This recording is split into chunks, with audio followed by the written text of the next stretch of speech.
Alright, aloha aina, kalama ke'ia, palikua na ko'ola, ka papa moko hina. I'm here interviewing and talking story with Prolific the Rapper, who came here to visit for World Peace and Prayer Day.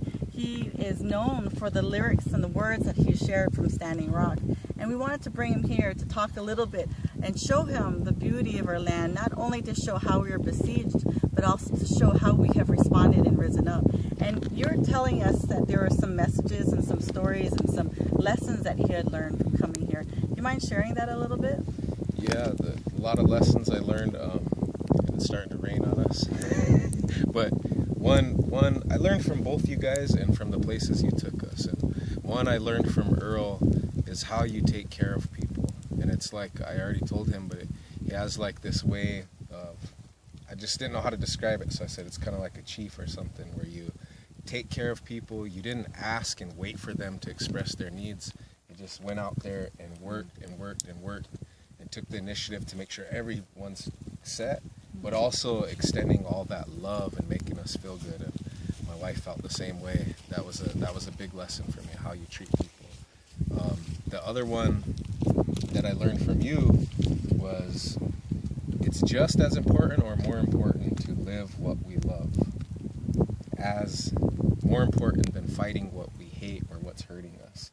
Because you said if we live what we love, we're automatically going to defend the things that need to be defended against whatever's going to hurt us. So that was a really valuable lesson too. Another one we learned last night when you guys took us down into YPO. Yes. Was she went down and they were telling, the couple was telling their story about how they went in there and there was nothing there for their homestead, and how they went out and just started working and doing it. And just to have that vision and the willpower, and even if you're alone and everyone thinks you're crazy for doing it, you still go out and do it anyway. So that was another important lesson, is be willing to do the work even if you're doing it by yourself, and be courageous, because your willpower might create something. Another one with the fish pond, he was telling us, but started off with prayer, and he said, to some people this may seem impossible what I'm trying to restore, but to me, if you're doing it with love, anything's possible, and it's going to work because you're doing it with love. So those were lessons that I learned.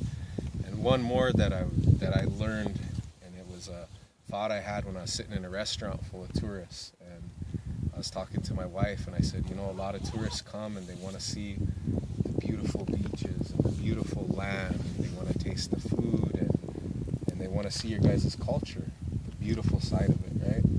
But then when you tell them the truth of what's happening and how you guys feel in your own land, things that are still hurting you guys today, things that you don't want, like the telescope on Mauna Kea, and on, they don't want to hear that side of it. They just want to come get the feeling that's good for them. And what I thought is, these guys have to understand that their culture, their system, the things they're partaking in are actually hurting the people whose lands this is. This is the Kingdom of Hawaii. It's not their right to just come in here because they have money and enjoy the best and not help in return. So the thing I learned was coming here as a guest, I have to be a good guest, and those tourists need to recognize the truth, your guys' truth, and work towards helping that truth. And in my opinion, when I was thinking about it, and I was like, if they don't want to do that, then they don't deserve to be here enjoying your beaches and partaking in your culture, because they're going to come and extract and take and shrink things. So that was an important lesson too, is, you know, you're going to go to someone's homelands, come with respect, and if the system you're a part of is hurting them, come to help as well as enjoy. Because you guys got a really beautiful way of, the way you guys welcomed us and the way you guys took care of us is really, it's beautiful, and I got a lot to learn from it. Like, man, you know, I should try to practice that. You know? Well, that's what we say. It's a cultural practice, not a cultural museum. Yeah. So you have to practice. It's something that you can go, you'll make mistakes. you're not, we're kind of have this myth in our communities that we're supposedly are automatically supposed to be good at everything. We're supposed to know everything. All the secrets of our ancestors are supposed to be just there, like naturally, when it actually comes from through a lot of study and meditation and sacrifice and discipline. And a lot of the beauty that we have is so beautiful because we've sacrificed and had gone through so much pain. And the flip side of all the beauty that they're trying to benefit from comes from the deep love that we have for the earth, and it comes from the lessons that we've had from nurturing her, and it comes at a price. The love that we have is incredibly deeply painful when we see her destroyed. And we need to learn, we have to rise up, we have to challenge ourselves, we have to challenge each other to really live the principles that we know our ancestors live. And no matter how good we are, we're only living a fraction of what they've given to us. So this is the challenge that we have for everyone, including ourselves, that's to be shared with the rest of the world, is that this pathway is a challenging one, but the rewards are endless.